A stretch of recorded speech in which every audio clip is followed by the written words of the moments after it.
Sit down, because while you listen to my story, you'd better be seated. Do you think you've been in a creepy situation in your life? I'll tell you what happened once my friends and I went into the woods. Good God, I've got the creeps just saying the word woods. I am Jacob, and this is my most horrifying experience. It all started like a classic horror movie, and we were even joking about it. I lived in a very small town surrounded by woods. Of course, my friends and me were absolutely familiar with the forest close to our neighborhood, as we had visited it a million times since we were toddlers. One of us had his 6th birthday in June, and we decided to celebrate it camping overnight in the forest on our own, without the adults. It was not scary at all, as we knew the place we were going to perfectly. So after a day's walk in the woods, the 5 of us, 3 boys and 2 girls, set our tents at a nice clearing, cooked something, and then were just sitting around the fire chatting. It was very dark already, and to make things more thrilling, one of us decided to tell everyone a creepy story. He told us about a group of young people who went to the woods overnight, and strange things started happening, and they find out that they were stalked by a malicious witch. Wait, bro. Are you retelling us the script of the Blair Witch Project? Come on, we've all seen it. We were laughing a lot at him, as he didn't manage to scare us at all. But we decided not to go on with scary stories, as it was already late and it was time to go to sleep. I woke up because of the strange sound coming from outside. Did it seem like a nursery counting out rhyme told by some girl? I looked at the watch and snorted. It was 3 a.m. Why should my friends be awake at this time of night? Pretty irritated, I looked out of the tent to see that all the guys were looking out from their tents as well, including the girls. And the rhyme was still sounding from the forest not far from us. Hip dip doo, the cat's got the flu, the dog's got the chicken pox, so out goes you.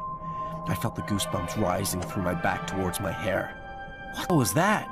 We gathered around the fireplace again, all close and united, while we were listening to that horrible voice moving away from us. We were no heroes, so we didn't have the slightest desire to go to the forest to explore. We thought maybe it was someone's prank, as many people knew where we were going. But it was a strange prank if so. In the darkness without a torch to sing nursery rhymes. We didn't get any sleep till dawn. At the sunrise, we decided that it was enough of fresh air for us and that we wanted home. We were packing up as one of the guys said, "Look at this tree." He was pointing at a tree nearby. Carved on its trunk there was a huge cross. No one seemed to remember it from the previous day. We were very scared now, and tried to convince ourselves that it had been there. We just hadn't noticed it. Anyway, we felt an urge to go home because we felt there was something strange going on in that forest. So we rushed from the clearing to the path we knew so well that would bring us home. After half an hour's walk, one of the girls said, "Guys, I have no idea where we are. Do you?" Problem is, no one of us had. We were just all sure that all the others recognized the path. The phones didn't have the connection there either. We got lost in a forest we knew on a path we had taken the day before. We lost our spirits and started arguing on what direction to take next. When one of the guys said, "Look, there's another cross on a tree." And there it was, freshly carved.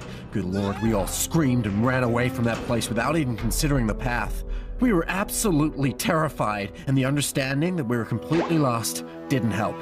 After some time, we managed to calm down and started reasoning on what direction home was. We chose what was seemingly north and went there. We were walking and walking and walking, and the forest didn't seem to ever finish. Girls started sobbing, and us guys were close. We were supposed to return home at 3 p.m., and it was already close to 4. Our parents should have started to worry about where we were. Hopefully they would try to look for us. We were terrified by the thought that we would have to pass another night in that forest.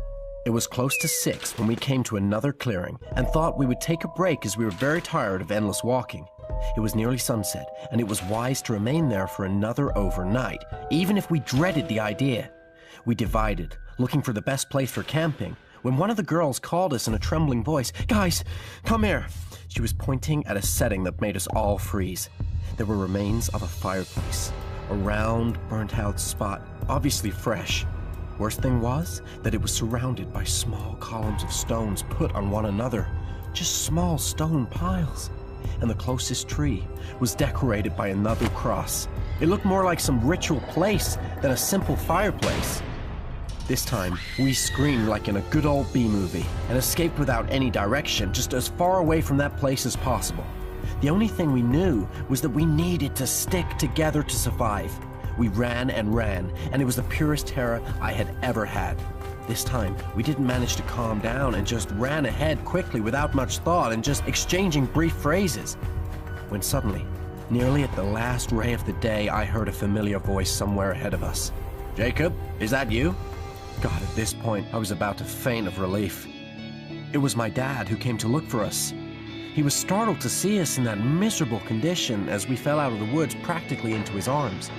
As we explained what happened to us, he looked more and more puzzled. "But how could you kids have gotten lost? We're now just a mile away from home. You should have been wandering in circles." When we returned home, we told everything to our parents. Everyone was surprised as they didn't recognize the places we were describing and never heard of anything strange at all happen in our woods. We now prefer not to talk about that walk, and it's the first time I'm actually telling this story to anyone in detail. And believe me, I haven't been in the woods since, and I'm not sure I will ever find courage to turn back there in close future.